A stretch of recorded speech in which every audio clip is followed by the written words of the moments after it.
Oh my god, it's Cuphead! And his brother, Moogman! And they are going on a grand adventure to save their souls!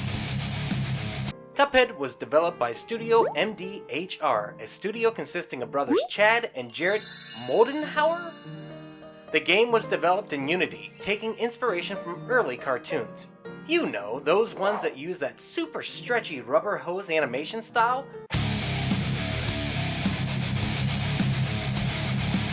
Popularized by Flesher Studios, in short for Superman and Popeye. And early Walt Disney animations such as Steamboat Willie. And the buzz for this game? Well, it was intense, reaching its boiling point right before the game was released on September 29th, 2017. But would the game deliver? Oh yes, it frickin' heckin' delivered! The game was a huge hit and became a modern classic. For me, Cuphead can best be described as a nice hodgepodge of all those classic games you like. If it were a stew, you would take 3 parts Run and Gunner, a dash of horizontal shooter, and of course, a heaping amount of strategy-based boss battles. And with all the charm of a true classic. Ooh, what a delicious recipe! But for me, the game is best described as mixing run and gun platforming with those epic pattern-based boss battles. And as the game progresses, the battles do get harder. But once you lock down your enemies' patterns, it's just a matter of picking the right weapons, the right power-up, and using your skills of an artist, and dodging out of the way of those pesky projectiles. But while the game is simple, the charm factor is through the roof! Whoa, whoa, whoa, ah! I mean, look at this! Just look at it! It just works. I mean, it's just fun, fun, fun!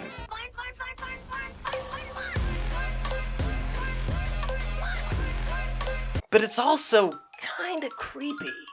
Something's just wrong. And that definitely comes across in not only the art style, but in that archaic ragtime music and the story. So, if you haven't played Cuphead, it's a pretty simple premise. The players drop into the chalice-top bodies of Cuphead and Mugman. You see, these two rascals have gotten themselves into some trouble with the devil.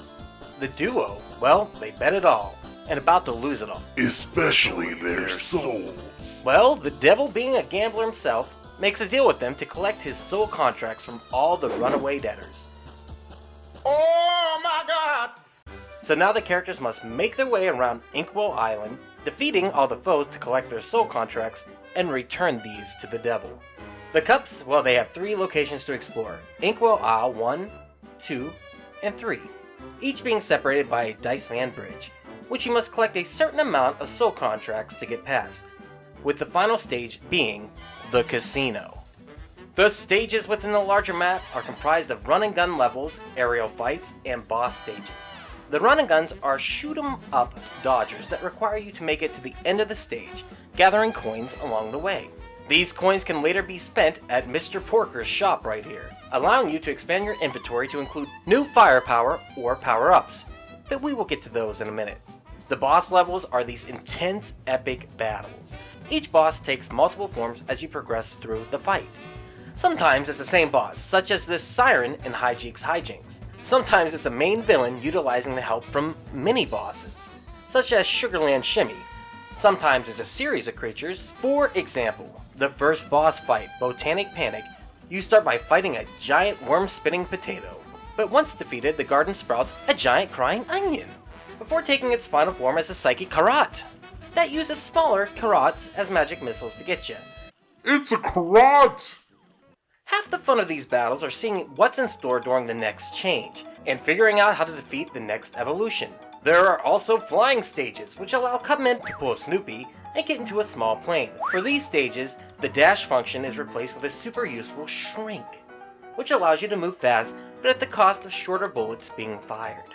One of the best features of the game is showing how far you progressed, if you die, through the run and gun or boss levels, letting you know how much of the stage you have left to go before you complete it.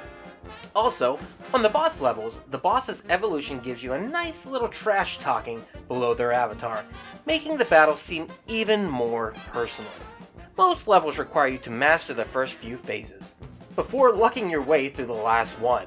Chances are you will get so frustrated by the end of the last phase, seeing that final death animation is a huge reward. Yes, Cuphead truly is like those old classic games, and it will bring back Nintendo Tourette's, where your palms will get sweaty, and you'll start muttering curse words and nonsense at the game. Oh, son of a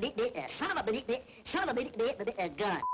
The game's aesthetic is enhanced by the various denizens that live around the levels, and their offbeat interactions make the landscape feel even more alive, as most of these creatures exist to give you hints or request you to perform simple tasks to earn more coins, such as finding this secret path behind the mountain in Inkwell Island 2. This will help you collect a golden coin. Yes, there are hidden coins on the overworld map, and don't forget that one in the game's tutorial. You can spend them at Hampton's shop here to upgrade your firepower. So you start the game with this pea shooter, but soon you'll be able to upgrade to the spread, chaser, lobber, charge, or roundabout shot. Each weapon comes with its own benefits and carry distance. This will help you defeat the various bosses in their many different patterns. The 3 mausoleums hold your special moves, but you will need to parry all the pink ghosts before they reach the urn to unlock them. Oh, I almost forgot. The key gameplay component of this game is your parry. These moves allow you to perform a jump off an enemy, but only the pink ones! Huh, Cuphead sure would be beast mode at an NFL cancer awareness game. These special moves are represented by playing cards, and the special meter will gather over time as you hit enemies. But one good parry, well, that will lead to a full card. Once again, one card is equivalent to one special move. The Mega Blast, 8-Way, Chaos Orbit, Kablooey, Radical Barrage, or Umbo Rebound. Collect 5 playing cards and you can do a Super attack! that deals massive damage at the cost of your entire card collection. You can also pick up charms that'll give you passive abilities to beat this game. The Heart will give you 1 extra hit, Smoke Bomb makes you invisible while dashing, Coffee lets your super meter refill continuously, gives you the first parry move without double tapping jump, Whetstone, same as a but gives you a nice attack also. Twin Hearts, oh yes, this one is the best. It gives you 2 additional hit points. The final level is the Casino, and it only consists of 2 levels. First being the Dice Man. What's in the bowl, bitch? Oh! The game throws you a nice little change of pace with the Dice Man presenting a rotating die that goes 1, 2, 3. If you look at the board above, you will see the arrow changes based on the numbers you parry. Each number is a smaller boss battle. If you play your cards right, you can make it across the board with only 3 boss battles. But of course, I can never get it right, so I always end up resetting. You will become super good at these boss battles. Luckily for me, the final battle with Dice Man, it's pretty easy. After this, it's on to the devil! But not before he gives you a choice. And as a 10-year-old once told me referring to the game, When the devil gives you a choice to say yes, just say no. in which I replied to him, "That's probably a good motto for life." And this devil battle, well, it's a lot of fun, even though some people have trouble with it. I'd have to say, it's rather easy. 100% baby! Alright, so you know the game, you've played the game, and it's legit. So let's take a look at this arcade machine. Now this bad boy can be found at Black Dog Pizza in Arlington Highlands. It's not your typical arcade cabinet, as it was custom made for Black Dog Pizza. The game is set to free play. I'm pretty sure it's a custom PC set up in the cabinet and just runs the PC version of the game. I thought this might be an issue with not having your typical 3 lives and then going to the restart screen. But just like the original game, you can exit to the front menu at any time. The machine sports some downright beautiful cabinet art, with that yellow really popping on this one. You got Cuphead and Mugman just out of the reach of the Devil's Pitchfork, with his casino chips and fire in the background. The marking on top features more of the trio, with the LCD TV housed behind a very impressive assortment with some of the more animated bad guys from the game.